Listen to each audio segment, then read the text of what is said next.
Jump into the next mission here. Your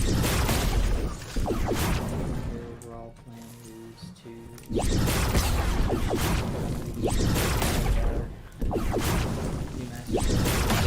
but I'm gonna go ahead and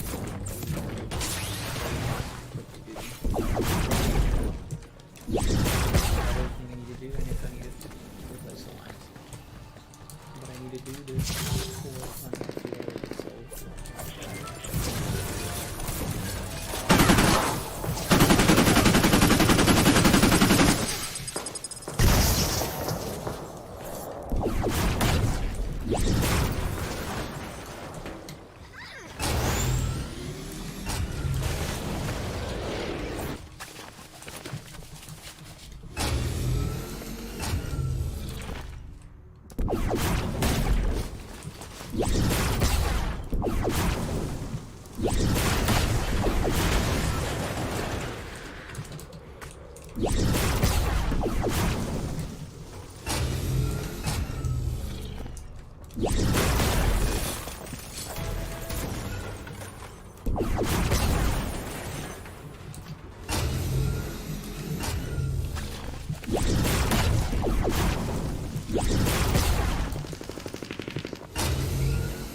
We need more people like you.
been filled. Do you want to collect the tank, or activate the siphon again to fill up the next tank? To collect a full tank, use the valve next to the tank. If the siphon gets destroyed, you will lose any uncollected tanks.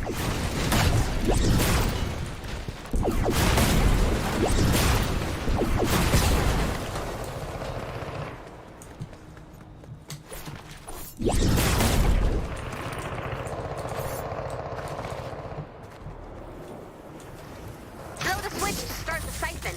Be ready for visitors.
Got the Reaper.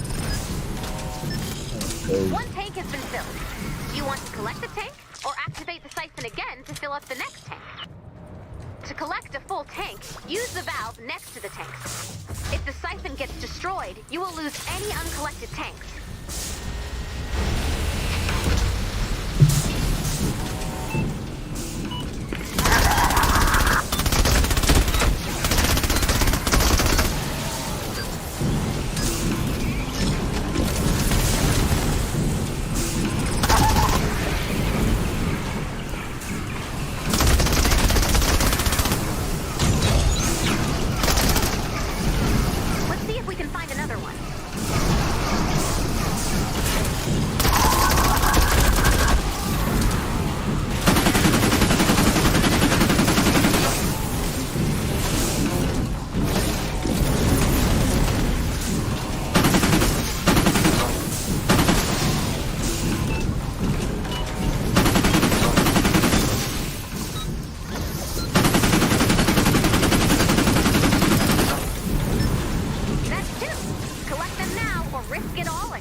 Ready for visitors.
tank has been filled. Do you want to collect the tank, or activate the siphon again to fill up the next tank? To collect a full tank, use the valve next to the tank. If the siphon gets destroyed, you will lose any uncollected tanks.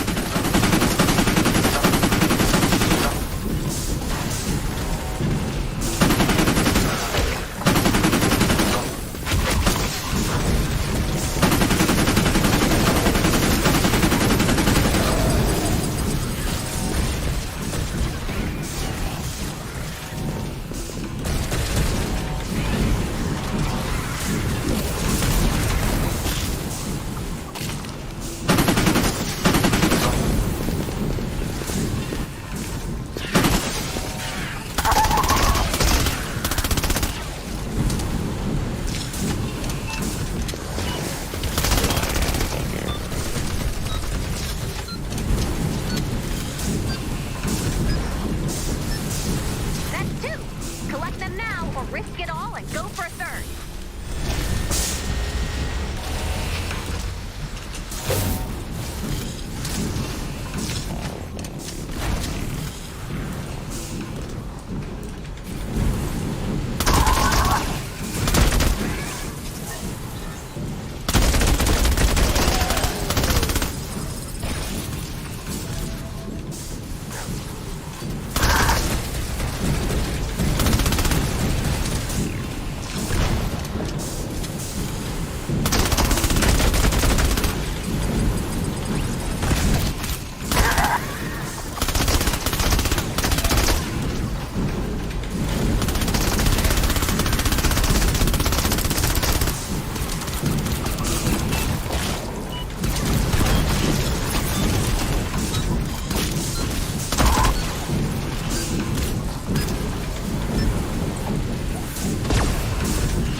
Use the valve next to the tank. If the siphon gets destroyed, you will lose any uncollected tanks.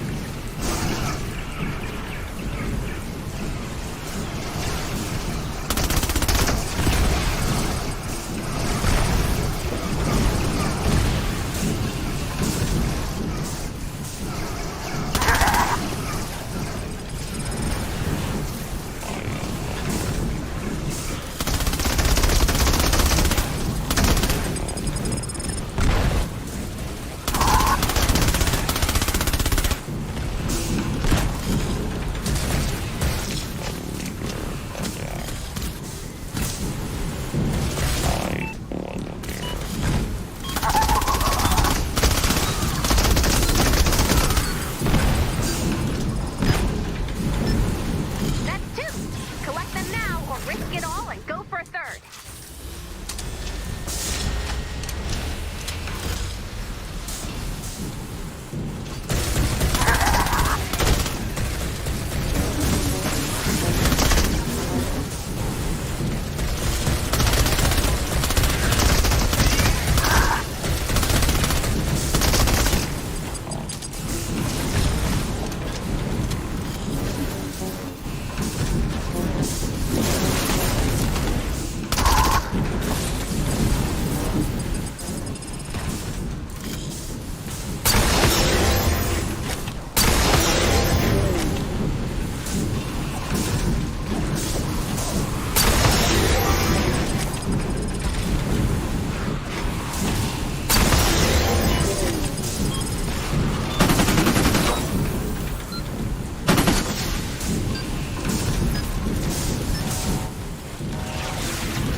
Let's see if we can find another one.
Great job! You collected enough for us to fill the reserves.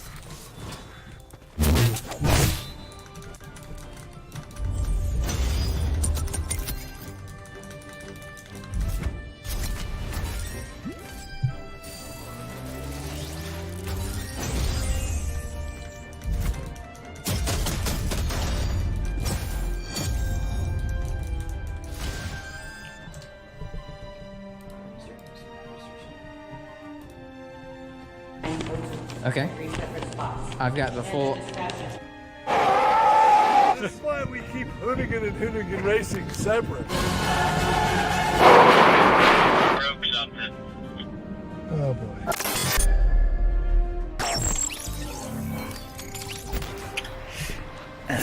Good old HRD. Bet you were expecting somebody else. That's okay. If you're not familiar with who I am, my name's Zach. I work in Hoonigan. You're generally finding me jumping cars, shilling out different types of merchandise on the channels. We got tech jackets, we got real jackets, we got hoodies. Today, we've come up to Park City because we've all been trapped inside for 2 months. Now when people say, and Ken wanted to do "Hey, some thanks, rad stuff. give me a burger," So you know what? I can say, okay, sure. The burgers are a hit with the survivors. Nice job, you two.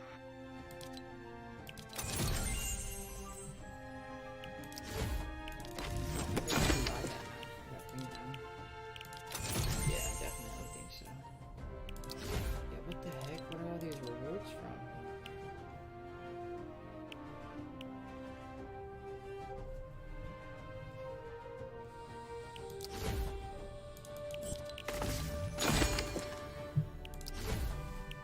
Hey, do we have any word on the pylons we're seeing in the zone?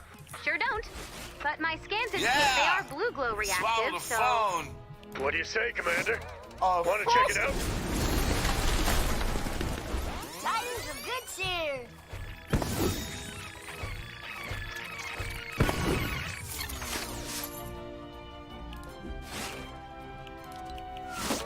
The mob is angry. I was not going to drop that opportunity. Speaking of the devil here. Donuts with experience that I've had on the snow.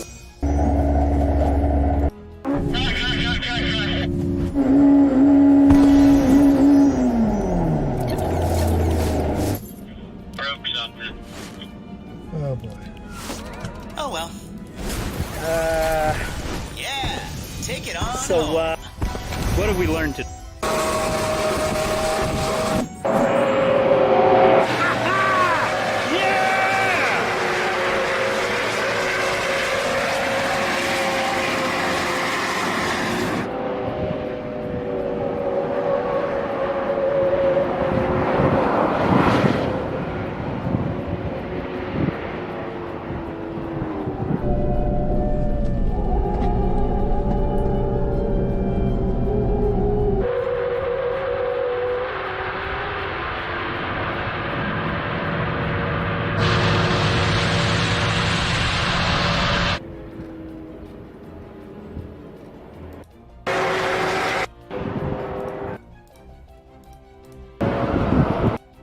This camera must... So today I'm going to bleed the brakes on a Mark. In this video, I take on building the world's largest rideable hexapod, Mega Hex. A passion project of mine that has taken up the past year and a half of my life. What started out as a simple 3-month build turned into a year and a half of failures, breakdowns, and rewrites. Broke. So close. And I think we have to cut our losses with this project. This is why we don't build mechs for legs. Oh. We even made 3 entirely different videos before scrapping them in favor of this video that you are watching right now. Do I ever have a story for you?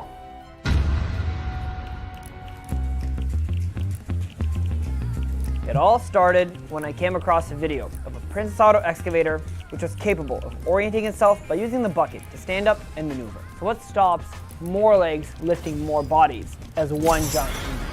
As I was working on Power Loader and other hydraulic projects, I was like, this is doable, like we could do this. All right guys, the plan is simple. Weld together 6 excavators, wire in all the engines, and then program the legs. I think we do it in 3 months.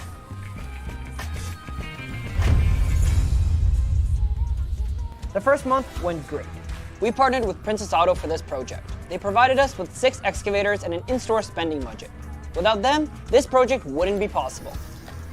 When I first envisioned this thing, it was just gonna be a rectangle. Like the plan was literally cut the frames, shove some box tube through it, throw a few welds on. Each leg could just do the exact same motion.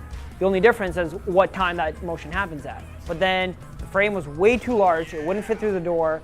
The legs were way too close to each other, which made the frame even bigger and even less stable. So we were like, okay, we have to make this a hexagonal frame. And that just brought so many extra complexities. The joints and all the angles had to be super precise. The motion of the legs was no longer going to be the same between every single leg. Every leg had to have a specific motion profile, and that just instantly was like, okay, we're in way over our heads. In SolidWorks, everything lines up perfectly. You get to the real world, and honestly, I should have expected it. We started chopping these frames apart, we shoved them in the box tube, and then we started laying it out, and we're like, what is going on? Like, one side is longer than the other, and we're like, none of these legs are where they're supposed to be. Obviously, they're mass manufactured, so like we should have known this. If the frame is gonna be that far out, then like the motion of each leg is gonna be completely different, and our stress analysis that we did in SolidWorks is just not gonna match up. Like something is going to break.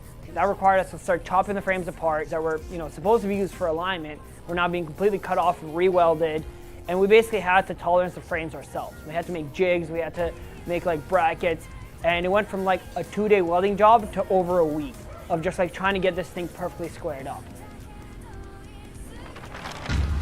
Once we were ready to start attaching the legs, I was kind of feeling defeated at that point. And I was like, if I've had this many problems already, this thing is gonna be a nightmare. We started attaching the legs and things were actually going pretty well. Like each leg was attaching properly, the spacing was all correct, everything was moving smoothly, it was looking epic. And I was starting to see what this thing could become. I knew this thing was gonna be large, but actually seeing it in person, This thing is huge. Like, this is going really well. We're making progress. We're gonna get to the test relatively soon. What's the feeling like? I mean, a lot of anticipation, a lot of like, please work. Like, there's so much riding on this. I had, a lot of doubts. I was like, what if the welds crack? What if the frame is slightly twisted, or we have a hose pop off and this whole thing just comes crashing to the ground? Honestly, I told everyone this, and I was surprised that anyone even volunteered to step foot onto this thing.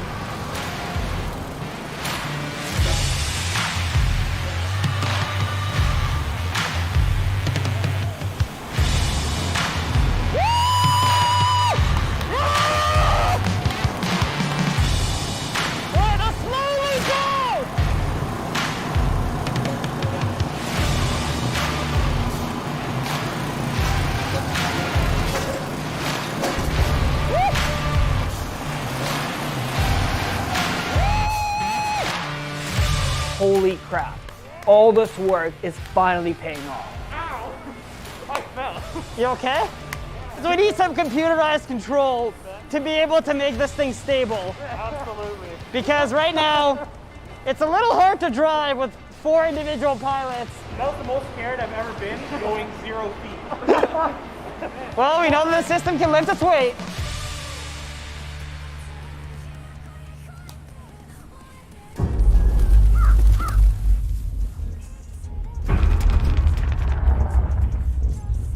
Good IQ today.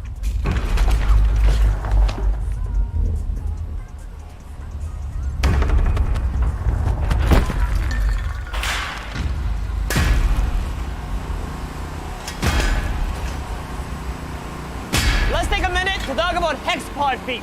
As you can tell, I've replaced the bucket on this leg with a brand new design of a hexapod foot. The buckets, well, they're great for digging, but unfortunately they don't have great surface contact. With a new design, we have lots of ground contact, have more motion with this cylinder, and it looks way cooler.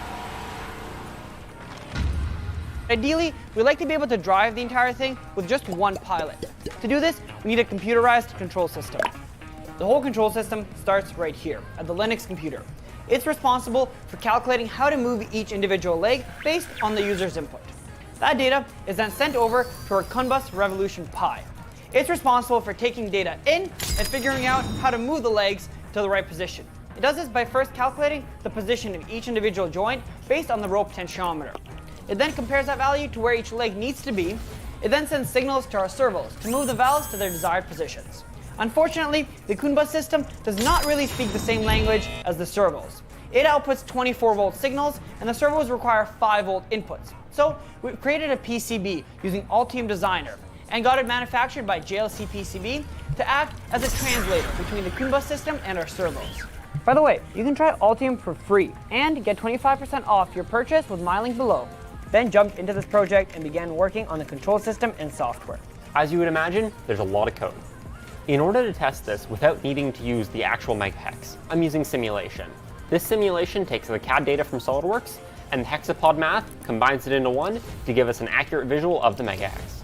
We were feeling confident, perhaps a little too confident, as we were soon to enter integration hell. The design of this project is critical, and just like our other projects, we use SolidWorks. SolidWorks is our favorite sponsor. We spend the entire sponsorship budget in the first 3 months, and now we're just like, this is coming out of our pockets.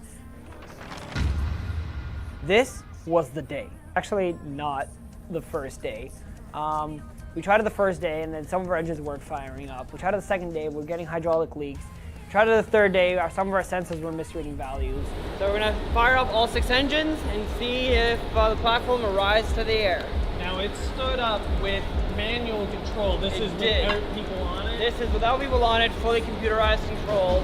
So we should be able to just hit a single button and the whole thing should rise more or less evenly off the ground. Safely, right? Yeah. As long as there's no one near it, it should be okay. Firing up! Right rear!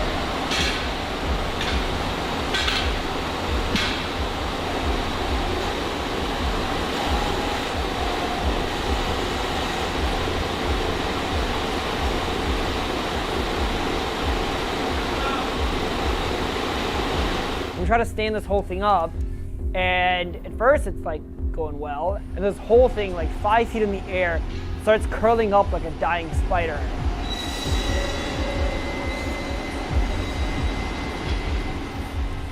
Me and Ben are just like looking at each other being like, are you doing this? Like, I don't have the controller, I'm not doing this.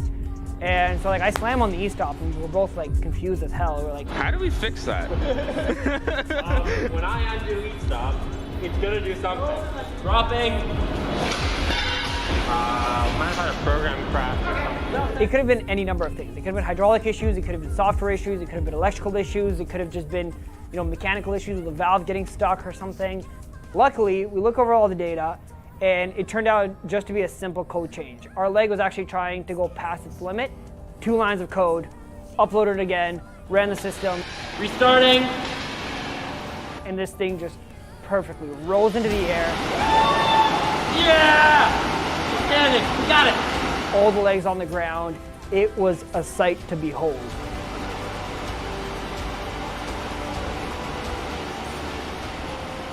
And the legs lifted up and moved around, so we're like, okay, we're on the right track.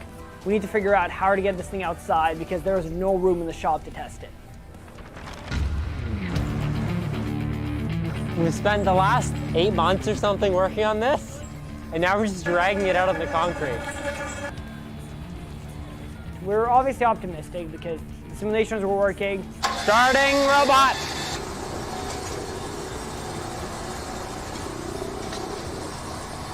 And like this thing just like barely lifts its foot up, just like drags it across the ground and just like slowly stumbles over, just like dropping the weight onto every single leg. But once there's a lot of load on them, they're not really moving. It brings the leg over, but it doesn't actually have that much force to actually push its own body forward. But overall, it's not on fire, and we didn't break anything, I don't think, so good first test. And we're looking at this data, we're looking at this thing walk. We changed a lot of tuning values. We changed the way it's gonna try to walk. And every test following that, we'd spend a day dragging this thing out. It would like stand up, take 2 steps, one leg would fumble or the position would be off. The whole thing would just tip, damage something. It was just so frustrating. It was really upsetting just to see this thing slowly damage itself more and more. Yeah, Bogdan, we left some paint behind. We wore it all the way. We just lost our alternator. Ugh. Do we have enough fluid in the reservoir? We got our dead leg. Well, how are we having issues all of a sudden? Should I just bump the starting threshold up a little bit? The issue of it dropping as it's taking steps has gotten a lot worse. Cut it. That sensor's gone. Yeah. I don't think it's going. This one? We haven't changed anything. One more try? Now, why are the servos, their legs aren't moving up now? I think we've killed the starter on this motor right here. It's at a regular interval. Oh yeah, we f***ed that wheel off. Break them in half a second. I agree. We're so f***ing close. Everything is set up right now to work. And now the engines are being problematic. It's ready. Princess Auto sold other sizes of hydraulic cylinders, which were almost perfect drop-in replacements. We decided to try smaller cylinders on the tibia and larger cylinders on the femur. We made the cylinder bigger because this joint was lifting a majority of the weight of the megahex, and it wasn't quite standing up with a slightly smaller cylinder. And who came up with the solution? My grandfather, 6 months ago. I'm not kidding. So Bogdan, you know how many days it's been they've been working on this project? Hey Daryl, you know how many days I wanted to punch you in the face?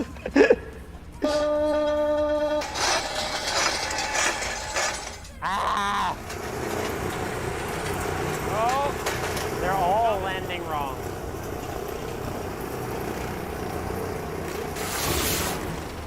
Cool. We sprung a leak. We killed the cylinder. Well, that answered that question very quickly. Covered the whole thing in hydraulic fluid. Oh, my laptop. After a spectacular cylinder explosion on the tibia, we had to change those ones back. But the femur cylinders, they worked. Get back out there the next day, try it out again. Every test that we ran, it was walking just a little bit better, just a little bit better, just a little bit better. And like the only thing that kept us going was that we were seeing consistent improvement. Look at how much better that's walking. That is walking a lot better.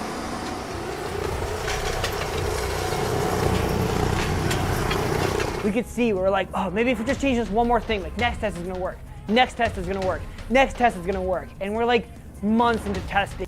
That we lost communications with the controller. One of our wires dropped. What is going on? I get ready to hit the E-stop, and I look over, and the leg is like completely not attached to Megahex. And like, I could not believe my eyes. The thing is, these excavators, like, we were pushing these things way past the limits. I'm surprised they didn't fail earlier, to be completely honest. But yeah, the excavator frame just completely tore itself in half. Oh! No! This is why companies go bankrupt when they build mechs. I'd probably have a better return on investment making a video where we dig a big hole, put a bunch of cash inside, and light it on fire. Brought it back in the shop, got the whole thing welded. Next day, we take it back outside, ready to do another test. And same leg, different spot. Crash into the ground again. I go over to look, and the frame is just twisted and torn in half. Oh, that's good and bugger. Yeah. Yeah. And it ripped on the other side too. Like, this was a main part of the frame.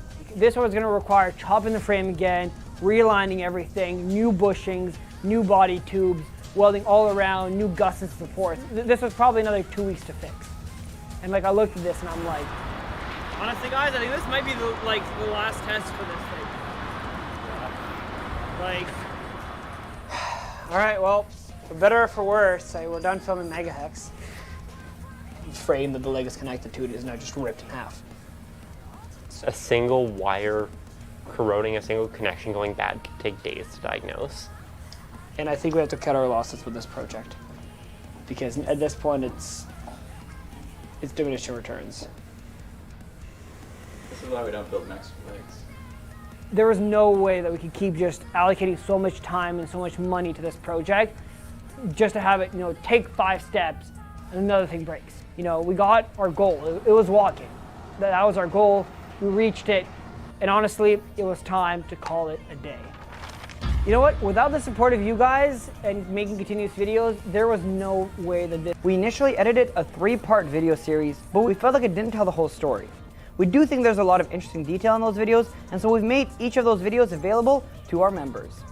I do not know if we're going to ever be able to do another project like this again. If you'd like to see us try something like this again, and hopefully do so without coming near bankruptcy, please, just subscribe, like this video, share it to anyone else who you think would be interested, and consider becoming a member, because this was really expensive. Not just in terms of parts costs, but the amount of labor that went into this, all the engineering time, all the after work hours. We could not have done it without the support of our members. So thank you so much for watching this video. Thank you so much for your support, and hopefully... Ladies and gentlemen, it is time for me to test my lung capacity. There's a Fortnite item that was accidentally added to the game and then quickly removed after 30 minutes, and some Fortnite experts might know of this, but very few people know about what I'm going to share with you today. Today I'm going over 15 of the most forgotten items in Fortnite history, and if you know all of these, let me know, because I'll be seriously impressed. First, let's start with an easy item that was actually added this season. Did you guys know that we now have golden assault rifles? And I'm not talking about the scars. Epic decided to add golden and epic ARs in creative, and it's weird because the golden AR does the same damage as the gold scar, but it definitely feels a little bit different. I wonder if Epic has plans to eventually bring these to the actual BR and maybe replace the scar. Now that one is probably easy because it's fresh on your mind, but what about one of the most forgotten mythic items, the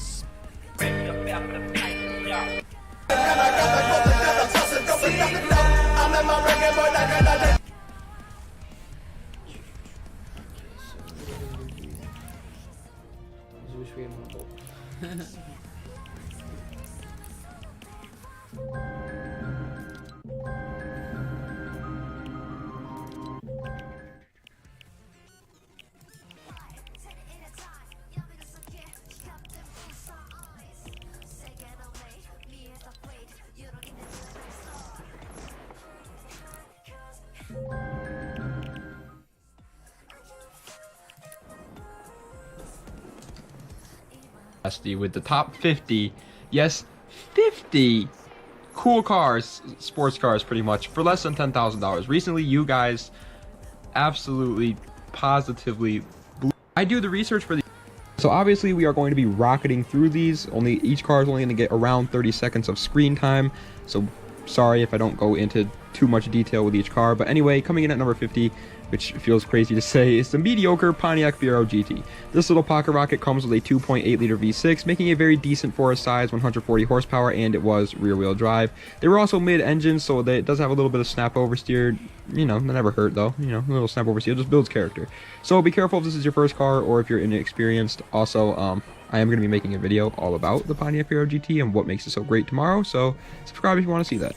Next at the number 49 spot is going to be the Subaru Brat, a car that honestly gets no love for no reason, and it kind of makes me upset, to be honest. It comes with a very small 1.8 liter flat 4, making an incredibly small 73 horsepower, and it was all-wheel drive actually, which is pretty cool. But this thing is just for the guy who wants to go around, drive an El Camino, but from Japan.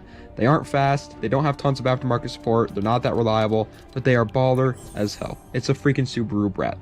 Number 48 is going to be the Scion TC 2nd generation, which a lot of you guys like this car on the channel because I made a deep dive all about the Scion TC, and then a bunch of you guys subscribed to the channel because of that. But I hate to break the news to you, they aren't the best, okay? They come with a 2.4 liter inline 4, making 179 following, and to be honest with you, I totally understand it. They come with a 4 liter. B is a great choice, by the way.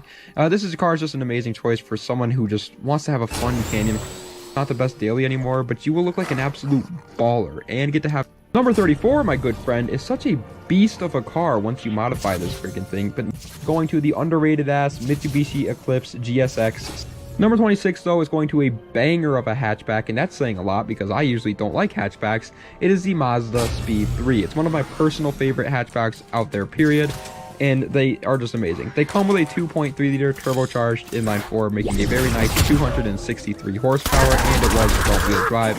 And that power number is actually kind of incredible for a gosh darn hatchback, especially for when this thing was built. It's not like a new hatchback. It's a little bit old now, and it's still at 263 horsepower. That's great. Usually these things come with like 200 horsepower, and people call them fast. So good job, Mazda.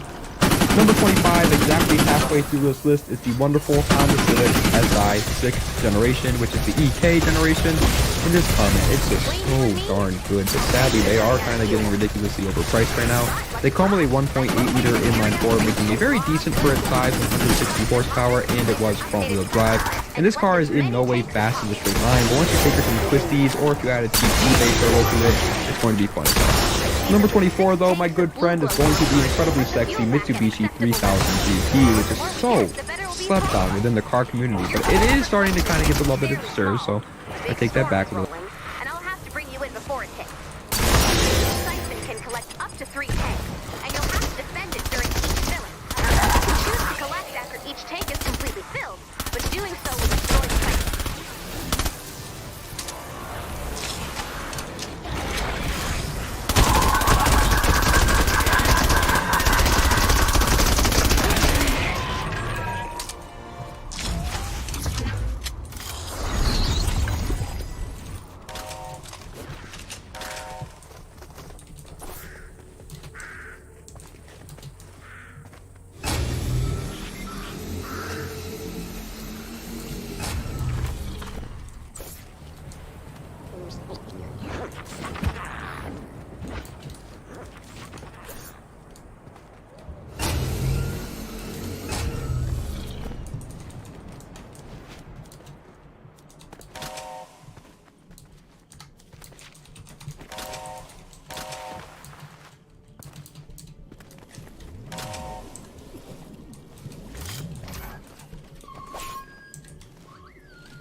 Siphon taking damage.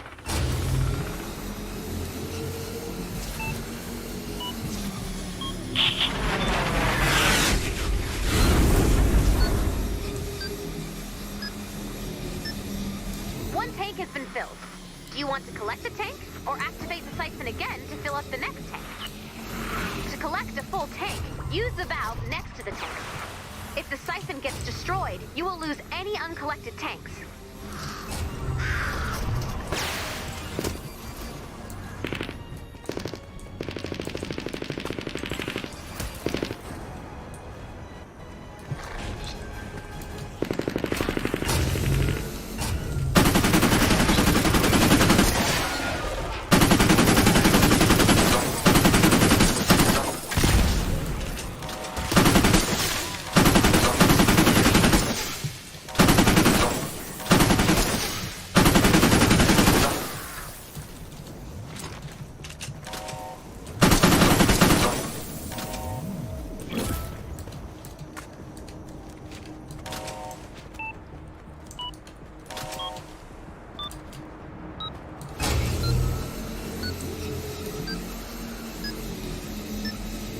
That's two. Collect them now or risk it all and go for a third.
One tank has been filled. Do you want to collect the tank, or activate the siphon again to fill up the next tank? To collect a full tank, use the valve next to the tanks. If the siphon gets destroyed, you will lose any uncollected tanks. Let's see if we can find another one.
That's 2. Collect them now or risk it all and go for a third.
Use the valve next to the tank. If the siphon gets destroyed, you will lose any uncollected tanks.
Ready for visitors.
Do you want to collect the tank, or activate the siphon again to fill up the next tank?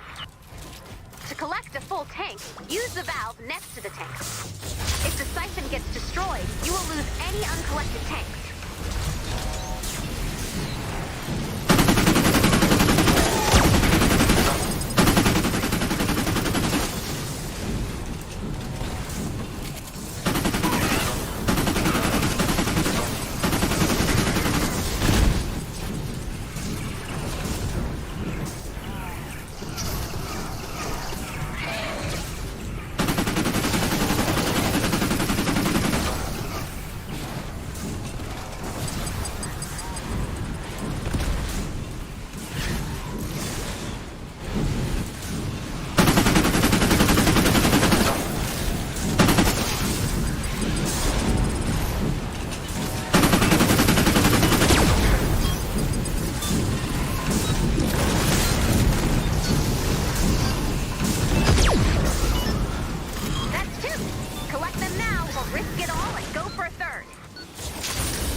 full tank, use the valve next to the tank.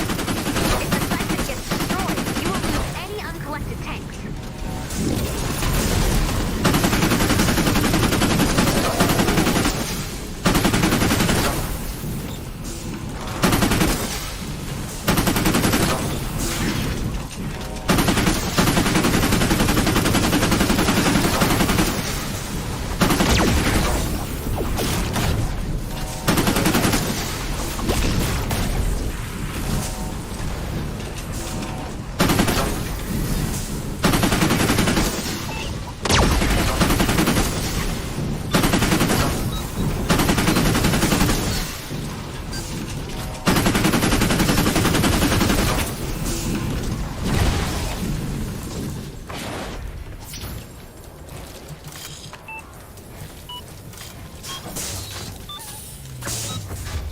Let's see if we can find another one. That's two. Collect them now or risk it all and go for a third.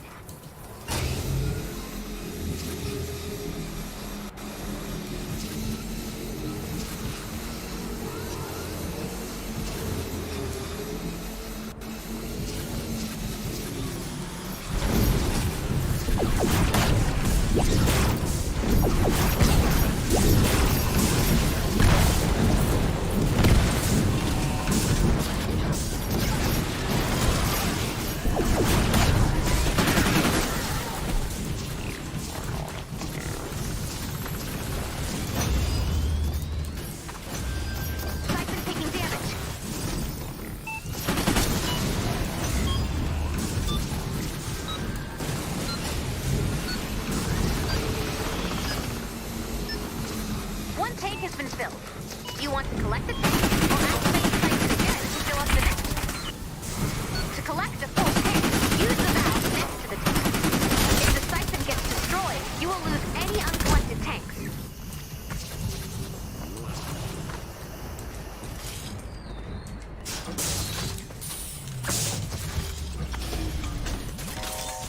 Let's see if we can find another one.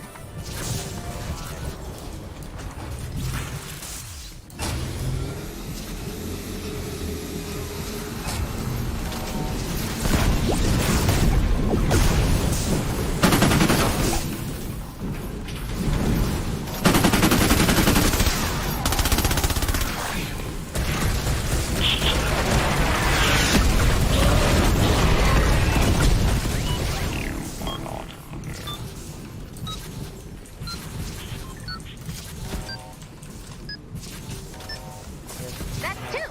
Collect them now or risk it all and go for a third.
Great job!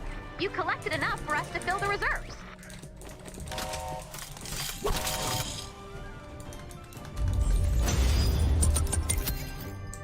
A little bit, but it's still pretty slept on. They come with a 3-liter V6 making 170 horsepower, and it was front-wheel drive. And now stock, these things are pretty boring to be honest with you, and they're not that quick at all. But once you modify them, they can go just like absolutely super speed. They also look just incredible and have some of the most incredibly advanced tech on them for the 90s, so that's a huge plus. Number 23 though is going back to the land of Germany real quick to talk about the Mercedes E55 AMG W210, which is an incredibly long name, and it's also one of the ones that are going to be hard to find under $10,000 for sure, but can be done. They come with a freaking 5.5 liter supercharged V8, making a ridiculous 349 horsepower, and it was rear wheel drive. And I have to say, in the car community, we do not talk about Mercedes enough. Like, these old Mercedes are something worth talking about, baby. Like, that is an incredible car from the 10K, but nobody cares. Number 22, however, is a car that gets plenty of love in the car community. I can't help but assume it's a dire warning of things to come. But don't let that stop you enjoying the pylons. Does anyone else feel transparent? Pop quiz time. Swallow the phone. What is this? Treasure? You want to bet your life on that answer? Yes. Congratulations. You just got torn to shreds by a mimic. Commander, hey, can we teach these red troops how to spot a mimic in the wild? Hail, brother Odin!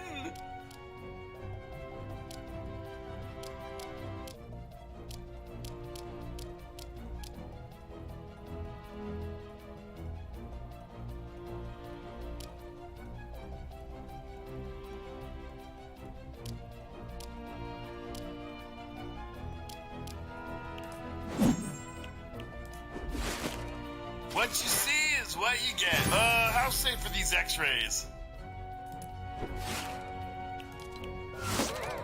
Holiday! Tidings of good cheer.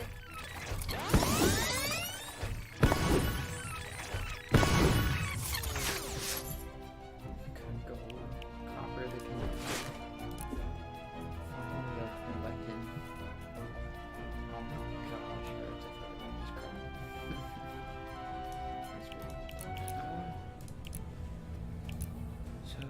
I guess we mostly played instead of actually like researching.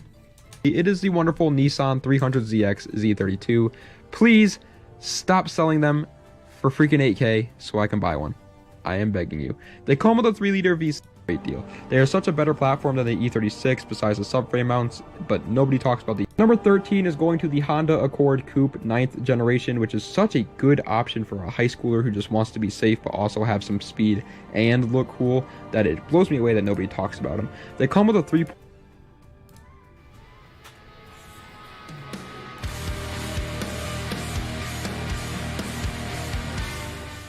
Hi everybody. Hey! Thank you so much to everybody who watched our last video. We were overwhelmed with everybody's support and excitement for our channel. So thank you, as my wife was saying, to all those who subscribed to our life and our style. Give us a thumbs up. And my dog who's Just leave crawling around the floor sniffing the carpet. You will meet him later. Thank you to all those that subscribed. Share us around, let everybody know that we're kind of cool. I think I'm more nerdy. You gotta wait till I signal you. Fine. A girl. Probably. Little wives' tale, we'll see. I'm so excited. That heartbeat's like the best sound ever. It is. It's so good. There's a squirrel. He's so happy. He said, "Congrats, guys. Let's go get fat." Where are we going, honey? Carlo's Bakery. What's this in front of us, honey? Carlo's Bakery. Monster. Look at all this powdered sugar. Yes, please.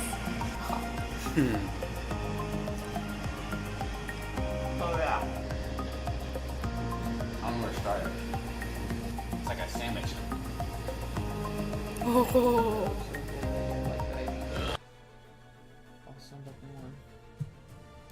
Six golf on my own with no more than an empty spray bottle and a bit of hose. Here we go.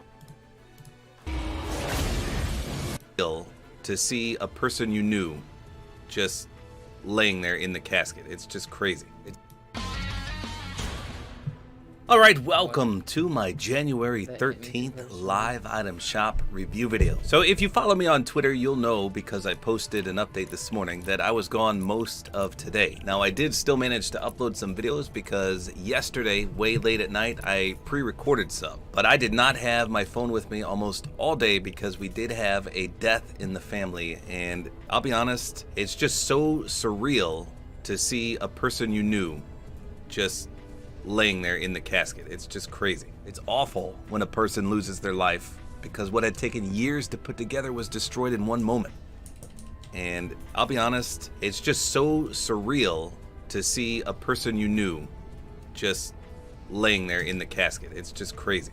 A pre-recorded sub.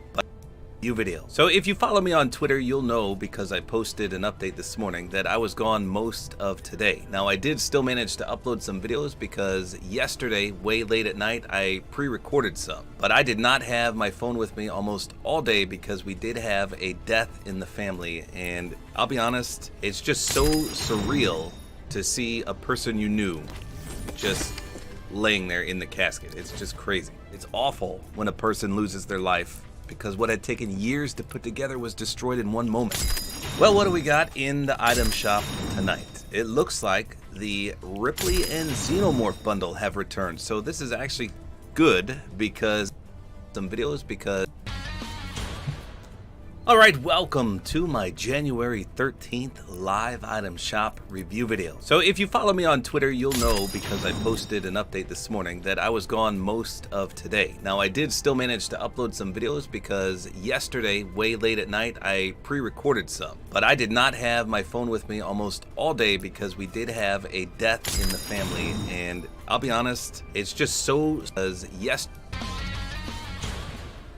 All right, welcome to my January 13th live item shop review video. So if you follow me on Twitter, you'll know, because I posted an update this morning, that I was gone most of today. Now, I did still manage to upload some videos because yesterday, way late at night, I pre-recorded some. But I did not have my phone with me almost all day because we did have a death in the family. And I'll be honest, it's just so surreal to see a person you knew just laying there in the casket. It's just crazy. It's awful when a person loses their life because what had taken years to put together was destroyed in one moment. Well, what do we got in the item shop tonight? It looks like the Ripley and Xenomorph bundle have returned. So this is actually good because I read on, I think it was Reddit, someone was just begging for these to come back and they missed it last time. Well, here they are. So obviously these are from the Alien franchise. I love the Xenomorphs and the lore behind them. Creepy, creepy skin. It does have this awesome built-in emote. Look at this.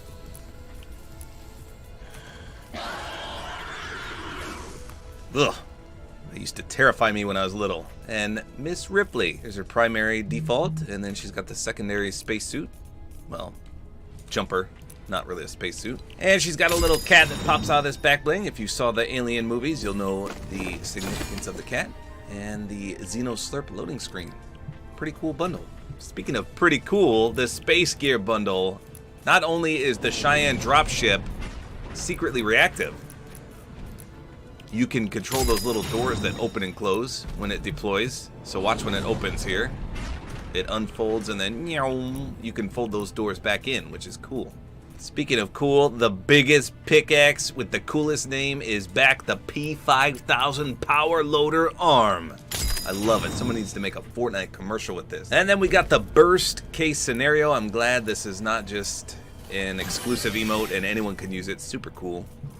Just like in the movies, right? A llama bursts through your chest.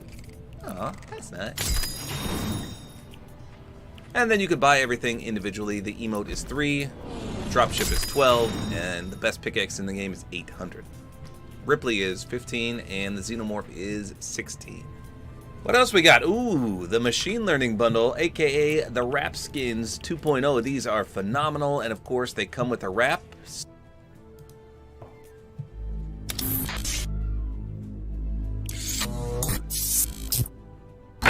Hello, you're very welcome to Jerry's DIY. If it's your first time here and you'd like to learn how to make stoves, waste oil burners, today we're fixing cars. You could start now by subscribing and click on the bell notification so you don't miss anything. Here we go. Okay, so I've done a video like this before. It's got 1.5 million hits on it, or thereabouts, and I got lots of grief over bubbles in the fluid. So I'm going to give this a go and see if we can get it done without any bubbles in the fluid. Here we go. Now this is very handy. This is just your standard spray bottle. Okay, this one is empty. This one was a window cleaner product. Okay, we've got the pump off it. We've got some 6mm hose, which is the 1/4 inch hose, which is the clear stuff. The blue stuff on the end is 8mm. So,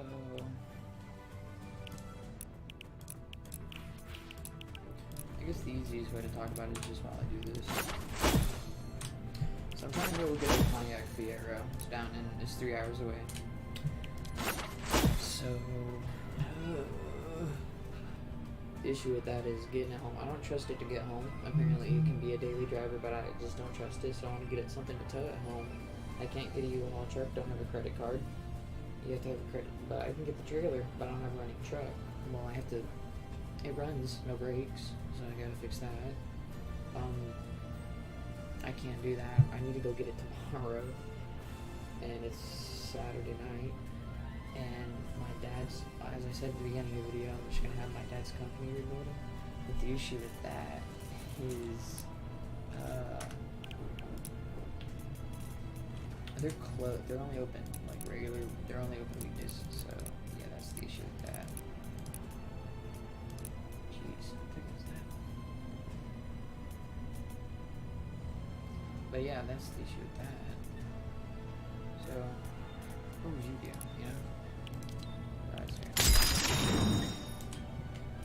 My particular situation. But I think I'm just gonna have to tell him no, I can't come until I get the brakes fixed. So rush down there with cash and then I hope that my next project is gonna get me home. Just by them like trusting that, oh yeah. Don't ever trust people.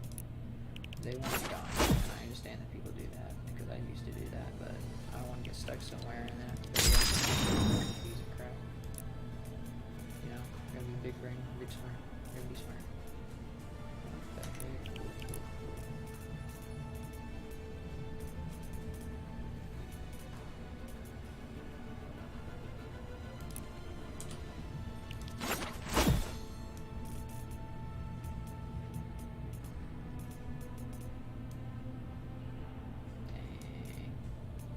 It's a lot of sleek.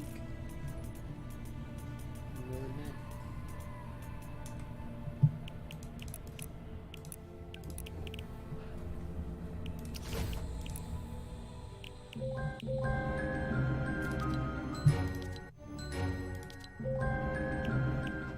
I don't want to play that hour-long mission right now.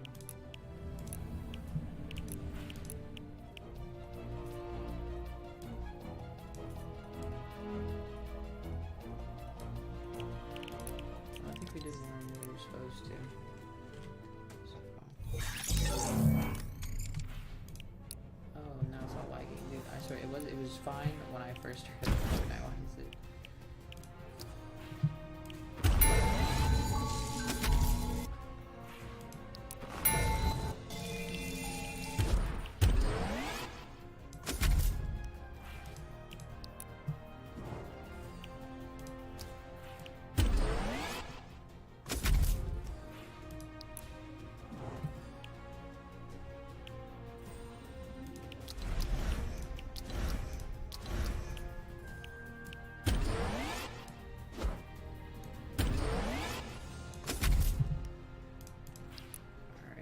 Gonna end the stream, but yeah, I'm gonna go figure out what I'm gonna do. If whether or not I'm gonna obviously have to take master cylinder and the brake booster off of it. I'm gonna do a video on that, but it's just gonna be a live stream on the shop, and it's just gonna be like, you know, as I do it, I'm gonna research it, research more into it, and I'm gonna also ask friends if maybe I can even borrow a truck. Highly doubt it, but yeah, that's what we're gonna attempt to do.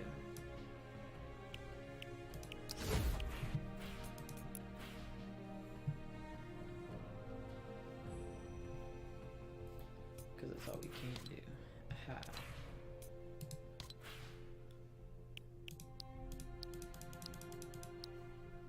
dope.